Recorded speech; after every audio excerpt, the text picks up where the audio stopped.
আমরা কখনো মিথ্যা কথা বলি না, যেটা পারবো সেটাই বলি। আমরা কৌশলের নামে মানুষের সাথে মুনাফিকি করি না, আমরা কৌশলের নামে মানুষের সাথে প্রতারণা করি না। মুখে এক কথা, রাজনৈতিক কর্মসূচি একটা, আবার মাঠে গিয়ে আরেক কথা আমরা বলি না।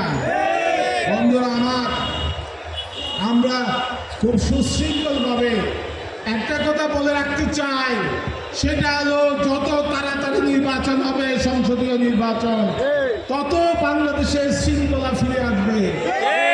আজকে ব্যবসায়ীরা নির্বাচন চায়, আজকে সাধারণ মানুষেরা নির্বাচন চায়, আজকে সরকারি কর্মচারী কর্মকর্তারা নির্বাচন চায়, আজকে সেনাবাহিনী নির্বাচন চায়, আজকে আইন শৃঙ্খলা বাহিনী নির্বাচন চায়, বাংলাদেশের আজকে সকলেই নির্বাচন চায়।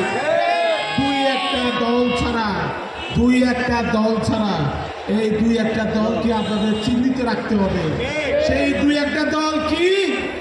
যারা পিয়ার পদ্ধতি বলে, তারাই নির্বাচন চায় না। তাদের ব্যাপারে আপনাদের সতর্ক থাকতে হবে।